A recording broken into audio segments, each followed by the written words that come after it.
नमस्ते। कैसे हैं आप सब लोग। ये है थोड़ी अलग सी सक्सेस स्टोरी। ठीक है, ये सक्सेस स्टोरी कैसी है, पहले तो ना मुझे ही समझने में इतना टाइम लग गया था। मतलब मैंने इनको इतने सारे क्वेश्चन आंसर किए हैं ना इस वाली सक्सेस स्टोरी के ऊपर कि पहले आप मुझे बता तो दीजिए कि क्या ऐसा है ये सक्सेस स्टोरी में। तो ठीक है, इन्होंने ना नाम मेंशन करने के लिए मना किया। इन्होंने कहा कि वो अपना नाम शेयर नहीं करना चाहते हैं। अब यहाँ पर देखिए, इन्होंने अपने पेरेंट्स को भेजने के लिए अपने पार्टनर को लव वाइब्रेशन का वीडियो शेयर किया। ठीक है, अभी आप सक्सेस स्टोरी के बीच में भी सुन ही लेंगे इस बात को, लेकिन मैं पहले आपको क्लियर कर दूंगी क्या है सक्सेस स्टोरी, क्योंकि समझ में नहीं आएगी वो। ठीक है, और उसके बाद इन दोनों ने मिलकर के उनके पार्टनर को लव वाइब्रेशन भेजी। पार्टनर मान गए, ओ सॉरी, पेरेंट्स मान गए, इनके भी पेरेंट्स मान गए, सारी चीजें डन हो गई। अब इन दोनों का झगड़ा हो गया और इन दोनों का ब्रेकअप हो गया। फिर इनके पार्टनर ने मेरा कोई वीडियो देख करके इनको मैनिफेस्ट किया। अब आप सक्सेस स्टोरी सुनेंगे तो थोड़ी समझ में आ जाएगी। अब आप समझ सकते हैं मैंने क्यों कितने सारे क्वेश्चंस किए होंगे। इन्होंने लिखा है मेरा नाम मैं सक्सेस स्टोरी में शेयर नहीं करना चाहती हूँ, लेकिन मेरी सक्सेस स्टोरी बहुत ज्यादा विचित्र और रंगीन है। बता दिया ना मैंने, थोड़ा सा विचित्र और रंगीन, इन्होंने शब्दों का भी ऐसा उपयोग किया हुआ है। रंगीन है। मैं अपने पार्टनर के पेरेंट्स को मनाने के लिए लव वाइब्रेशन भेज रही थी और मुझे लगता था मेरे पार्टनर को यकीन नहीं होगा, लेकिन मेरे पार्टनर पहले से ही लॉ ऑफ अट्रैक्शन फॉलो कर रहे थे, तो उनको मैंने आपका लव वाइब्रेशन का वीडियो भेजा। उन्हें वो बहुत पसंद आया। उन्होंने कहा कि मैं भी अपने पेरेंट्स को लव वाइब्रेशन भेजूंगा। हम दोनों मिल करके उनके पेरेंट्स को लव वाइब्रेशन भेजने लगे। उनके पेरेंट्स तो मनाने पर, एक्शन लेने पर कन्विंस हो गए और मेरे पेरेंट्स पहले से ही कन्विंस करवा चुकी थी। मैंने उनको भी लव वाइब्रेशन भेजी थी और दोनों के ही पेरेंट्स अब कन्विंस हो चुके थे। हम दोनों एक ही मोहल्ले में रहते हैं, इस वजह से हम दोनों की शादी में थोड़ी सी प्रॉब्लम आ रही थी, क्योंकि हम दोनों बचपन से एक दूसरे के साथ में रहे हैं। लेकिन अफेयर हमारा कॉलेज जाने के टाइम पर ही शुरू हुआ था।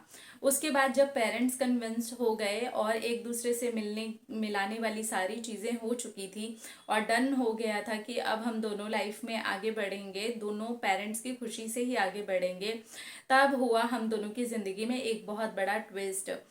मेरे पार्टनर के माइंड में मेरे लिए और मेरे माइंड में मेरे पार्टनर के लिए कुछ मिसअंडरस्टैंडिंग्स हो गई। मैं कॉलेज में एक लड़के के साथ और वो कॉलेज में एक लड़की के साथ, हमको किसी ने भड़का भी दिया था और फिर ये कंफ्यूजन इतना ज़्यादा बढ़ गया कि हम दोनों ने एक दूसरे के साथ में ब्रेकअप कर लिया। मेरा तो बहुत तेज़ से मूड खराब हुआ था, इतना मूड खराब हुआ था कि गुस्से में मैंने अपना और अपने पार्टनर का फ़ोन भी तोड़ दिया था, जबकि ऐसी कोई बात ही नहीं थी। ये सारी चीज़ें हमें बाद में पता चली। और फिर मेरे पार्टनर ने मुझे बताया कि उन्होंने मुझे भी लव वाइब्रेशन भेजी है। मेरे लिए उन्होंने 3 से 4 लॉ ऑफ अट्रैक्शन की टेक्निक्स की हैं। उन्होंने मेरे लिए एफर्मेशंस दिए हैं कि हम दोनों की शादी हो जाए और हम दोनों का वापस से रिश्ता बन जाए। मैं आपके साथ में उनकी डायरी के कुछ स्क्रीनशॉट्स शेयर कर रही हूँ, लेकिन मैं नहीं चाहती कि आप वो स्क्रीनशॉट्स, मेरे प्राइवेट हैं और उसमें मेरा नाम भी लिखा हुआ है, किसी और के साथ शेयर करें। ओके डन, हम नहीं शेयर करेंगे। बस आप देख लेना कि मेरे बॉयफ्रेंड ने कितनी सारी टेक्निक्स करके मेरे लिए मैनिफेस्टेशन किया। और उसके बाद में मैंने खुद ही पता नहीं क्या मेरे मन में आया, मैंने अपने पार्टनर को कॉल करके पूछा कि तुम कैसे हो।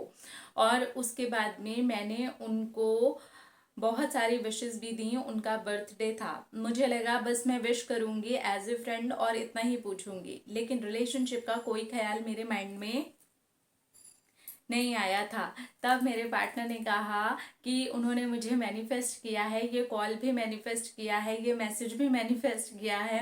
वो जानते थे कि वो मैनिफेस्ट कर लेंगे, वो सच में बहुत अच्छे से मैनिफेस्ट कर पाते हैं। और उन्होंने मुझे सारी बात बताई कि उन्होंने आपके कितने सारे वीडियोस देख करके मेरे और उनके रिश्ते को वापस से मैनिफेस्ट किया है और मुझे सब कुछ बताया।